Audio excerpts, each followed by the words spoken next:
If you're a Muslim, you probably recite Surah Al-Fatiha every single day. It's a constant, familiar companion in our prayers. But what if I told you that beneath that familiar surface lies a structure so precise, so incredibly profound, it's like a divine architectural blueprint?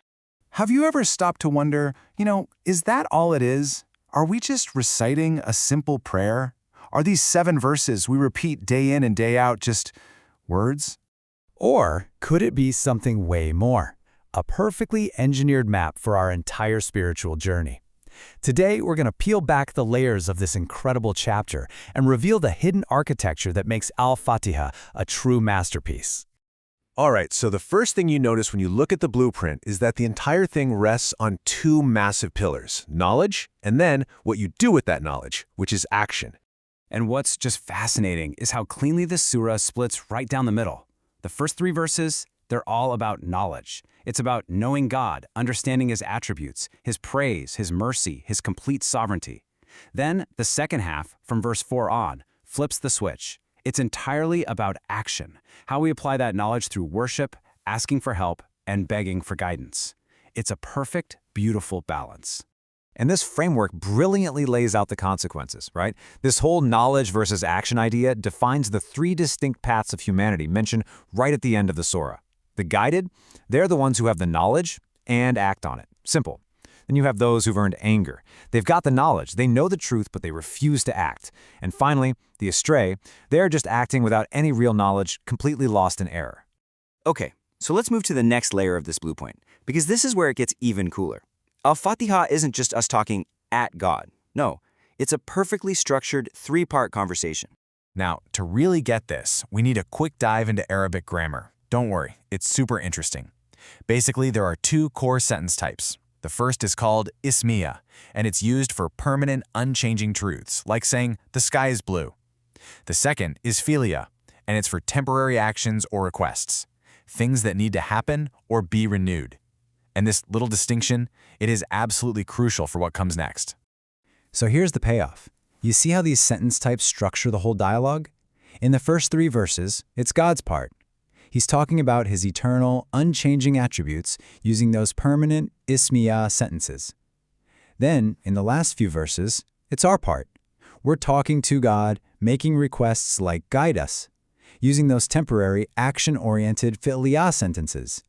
And right smack in the middle, verse 4, you alone we worship, and you alone we ask for help. That's the pact.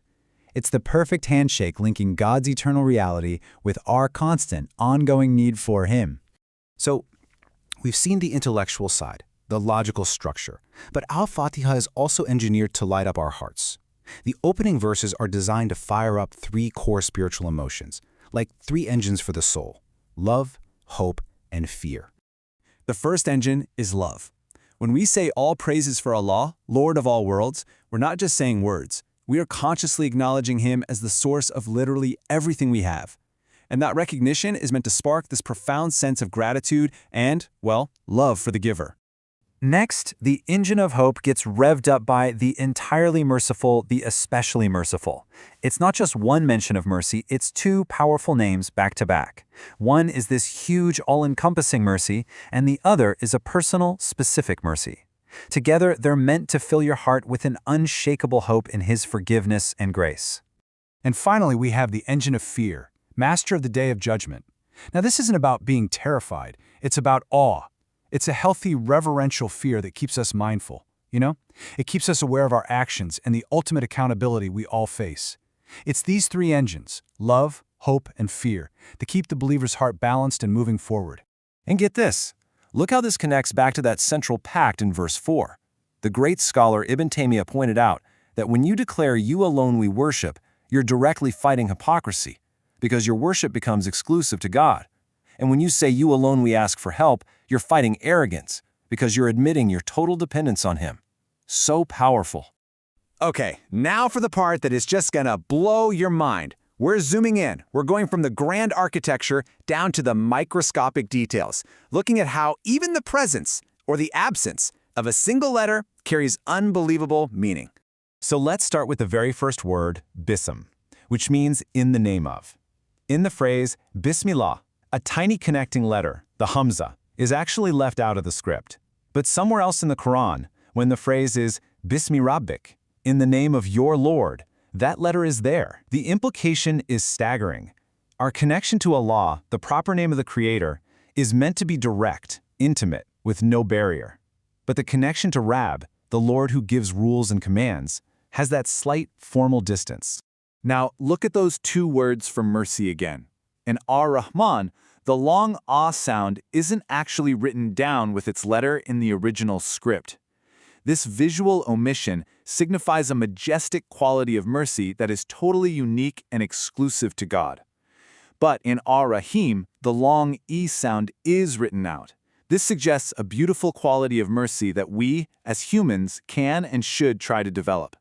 The very way the words are written distinguishes between God's exclusive attributes and the ones we can share in. It's just incredible. And one last example of this insane precision. When we, the servants, say Iyaka, you alone, the long ah vowel is there. It suggests the call of a servant from a distance, looking up to the divine. But when God speaks in the Quran and says Iyaya, meaning me alone, that same vowel is left out. This suggests his absolute closeness, his immediacy to us. The presence of a single letter completely flips the dynamic of the conversation. So after this journey through all these layers, you start to see it, don't you? Al-Fatiha is so much more than just a few words we recite from memory. I mean, we've uncovered this solid foundation of knowledge and action. We've seen its perfect structure as a three-part conversation with God.